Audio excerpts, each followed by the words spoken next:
నల్లాని సామిని పెళ్ళాడ మనసైతే తెల్లారు కన్నె మనసు విప్పి కాత్యాయనికి చెప్పి మార్గశిర నోమును మనసార తలపెట్టి శ్రావ్యంగా తిరుప్పావై గానాలు, కమ్మని పొంగలి ఘుమఘుమలు, హరిదాసుల హడావిడి, ఆవు పేడ కళ్ళాపి, బియ్య పిండి ముగ్గులు ధనుర్మాస వైభవానికి సంకేతాలు. ధనుస్సు అనే పదానికి ధర్మం అనే అర్థం.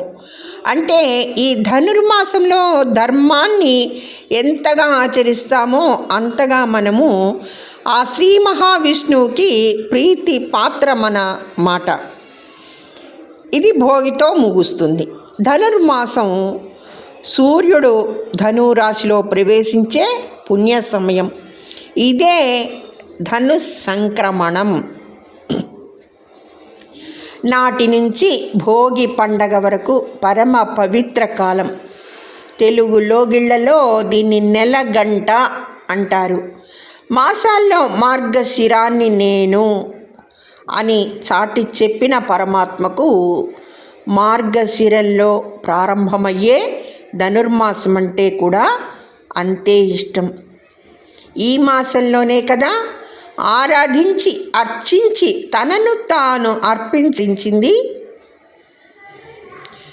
ఆమెను ఆండాళ్ అంటే కాపాడే తల్లి అని పిలుస్తారు. జనకుడికి సీతాదేవి భూమిలో లభించినట్లు తమిళనాడులోని శ్రీ విల్లిపుత్తూరులో తులసి మొక్కల మధ్య దర్శనమిస్తుంది గోదాదేవి.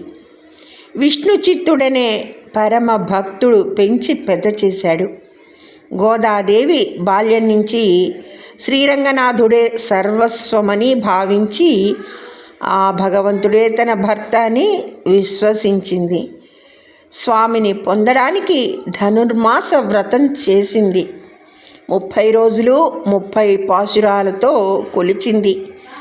పూజ కోసం తండ్రి సిద్ధం చేసిన దండల్ని తన మెడలో వేసుకొని అందచందాల్లో తాను రంగస్వామికి సరిజోడి అని మురిసిపోయేది. ఓసారి విష్ణు చిత్తుడు పూలదండలో గోదాదేవి వెంట్రుకల్ని చూశాడు. సమస్తం అర్థమైపోయింది. మహాపరాధం జరిగిందని వీరుల సౌరభాల కన్నా గోదాదేవి కురుల పరిమళమే నచ్చింది విష్ణు చిత్తుడికి. కలలో కనిపించి గోదా కళ్యాణానికి ఆనతిచ్చాడు. ఆండాళమ్మ ఆ అనంతకోటి బ్రహ్మాండ నాయకుడిలో ఐక్యమైపోయింది. 12 ఆళ్వార్లలో ఏకైక మహిళ ఆండాళ్. ధన్యవాదములు. సర్వేజన సుఖినో భవంతు.